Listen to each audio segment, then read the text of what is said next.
But you could look around the web already in the spring of 1994 and see that it was big enough that if it was growing at 2,300% a year, pretty soon it's going to be huge.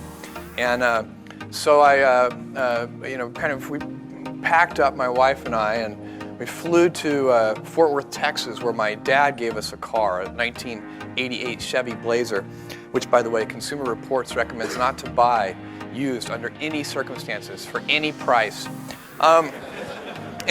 We drove that car from Texas to Seattle. Seattle was chosen as the best place to start Amazon.com because it was a large pool of technical talent and also nearby what at the time was the largest book warehouse in the world in a town called Roseburg, Oregon.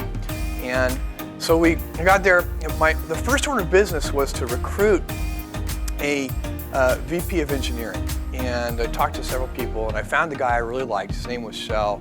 He was with the company for 6 years and was a huge instrumental force in the company. In the early days, not single-handedly, of course, but in large part, led all of the software engineering that was Amazon.com. He had nothing to do with this, the look of this website, though. I'd like to get on that. This is what our website looked like when we launched in 1995. And I wrote all of that HTML myself. Please, hold your applause.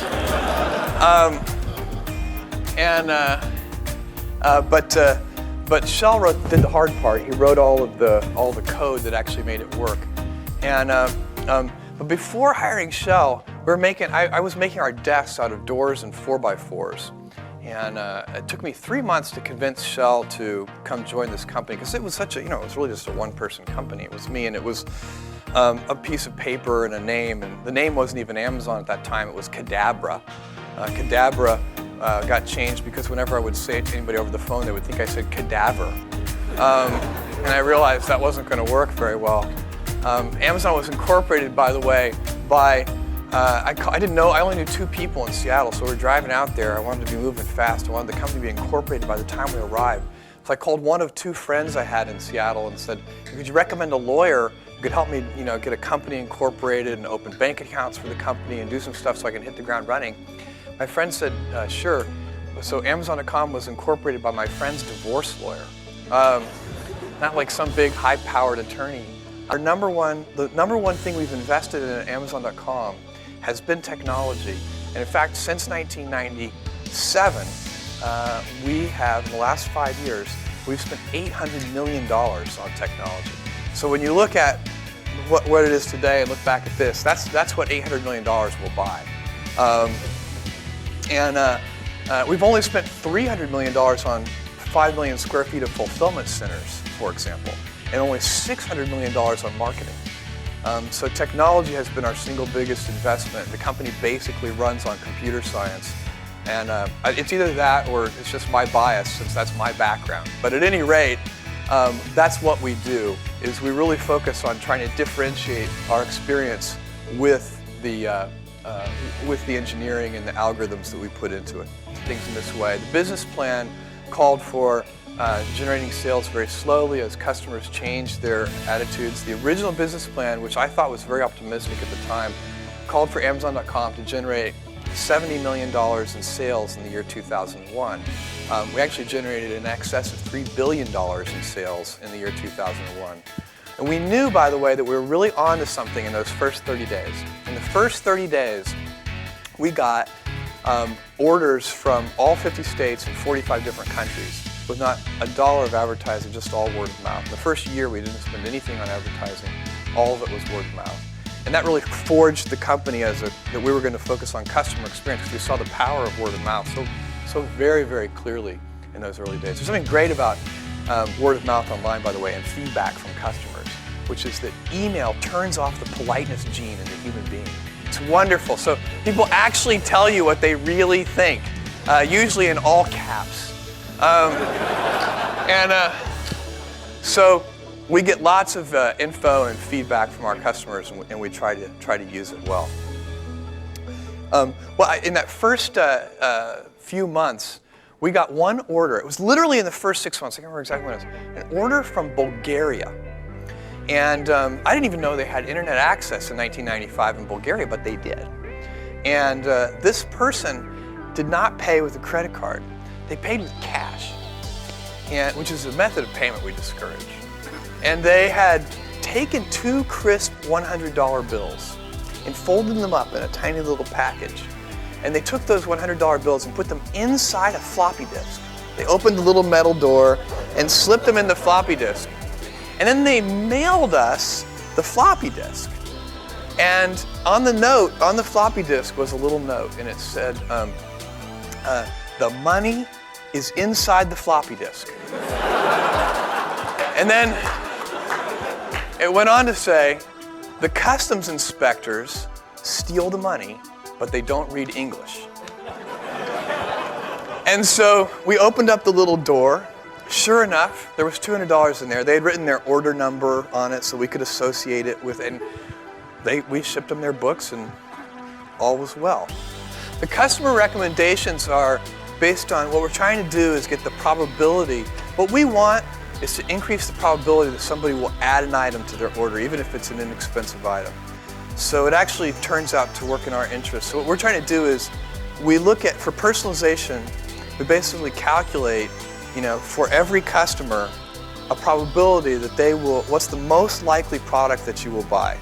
And then we try to take out the most obvious, sort of low information content products like Harry Potter or something, because you've already run across that 100 times in other ways in the supermarket and everywhere else. So putting that in front of you, it's not like you're going to say, oh, Harry Potter 4 is out. You'd have to be living under a rock. So that is, but we try to get the things that are a little bit more obscure products, and then within that we optimize those algorithms. And we're certainly doing it out of our own self-interest. I mean, we're not, there's no question we are in this business to make money. But the way that we do it is by trying to help customers make purchase decisions.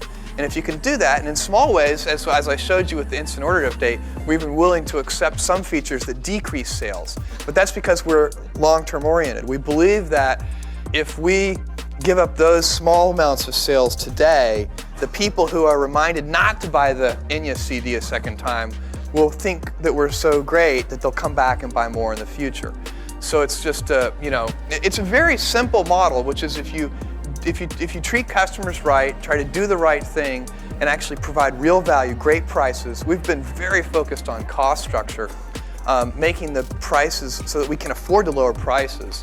So we've got free shipping on orders over $25, 30% off books over $15. Well, really, that is the good news from a technology investment point of view is that compared to most of our competitors, well, actually, really, I guess compared to all of our competitors, we're spending so much more. You probably have to add up the next 10 e-tailers together to get anywhere near our technology spending budget. So at $200 million a year, most of our competitors don't have $200 million in sales. So they can't spend we have $4 billion in sales. So $200 million a year is just 5% of sales. At BarnesandNoble.com, $200 million would be half of sales. So that's a significant advantage for us as we continue to build out. We want the gap between our customer experience and those of our competitors actually widen. With these kinds of personalization features, and there's lots of stuff that I can't talk about on the drawing board that we think is going to make the experience, much, much better in the future. There are two groups of competitors. Our big competition is in the physical world. So online is still so small. It's retail sales worldwide are a $5 trillion market. And online is less than 1% of that. It's very, very tiny today. So you don't want to take sales away from online competitors just because there isn't that much sales to take away. So you look at all the sales are in the physical world. So that's where the dollars are. That's where you need to focus your primary competitive energy. You look at online companies not because you want to get their sales, but because sometimes you might be able to learn from them. I mean, they're watching customers too, hopefully, and so you need to see what they're doing, how are they innovating. I think the answer is that world is not very interesting today, with the exception of Japan, where for whatever reason it's worked a lot better and people are willing to, the real problem is the devices. So the devices have very small input device, very small output device. And as we get to see better web pads that, like this is a great device, the BlackBerry for doing email. This is now my most valuable. I give up my cell phone before I would give up my BlackBerry. And that you will see devices with this sort of form factor with decent input devices that have decent color screens with enough resolution so that you can actually look at enough data to actually do something on the web. Right now, if you're using your cell phone to do things on the web, you're like hitting the 3 key 3 times to get a particular, it's just bad. It's a bad customer experience. It's the best you can do perhaps with that physical device. But that stuff will get better, and that's a pretty big deal. Well, I think first of all, what I would say is the best advice I can give somebody is do something that you think is interesting and let the waves catch you. Something that I see people do, which I don't think is a good idea, is they try to chase the current thing. I saw this so much in 1997 and 1998, 1999 with respect to the internet. There were, in 94 and 95 and 96 and 97, mostly the people who were, the earlier you get, the more true this is, but the people who were sort of looking at this space and starting companies were genuinely interested in it. They thought it was really cool. By the time you got to 1999, like doctors were stopping, like, screw that doctor thing, I'm going to start a .com company. And so that really made no sense whatsoever. People were sort of abandoning the things they were genuinely interested in, trying to catch a wave. And whenever you try to catch a wave, you're almost always too late. So it's better to just, if you're paddling after it, you basically have to wait in place and let it come to you. And so just find something that you're passionate about. I would definitely, on the career advice side, the most important thing about your first job out of school is to pick a place where you think where your learning per unit time is going to be very high. You can optimize for a bunch of variables, and it can get very confusing. Where it's the location, what's the salary going to be, and all those things are worth considering. They're all important. But make sure you pull back after you've done your analysis and say, am I also picking the place that I believe my learning per unit time is going to be the fastest? And you learn much more from a best practices company than you do. You learn no matter where you go. So if you go work for somebody, you're like, God, these people are all crazy. This is insane. You'll learn a lot of negative lessons that you can use later, and you can not do those things. But that process of elimination method takes a long time. So it's better to try and find a place that has really high hiring standards, some of the basics especially, a place that's trying to recruit only A's hire A's, and B's hire C's, and C's hire D's. So you've got to hire only A's. And you need to pick a company that's doing those kinds of fundamental practices well, because then you'll learn so much, it'll set you up to do other things. So I would say that's probably the best career advice I can give.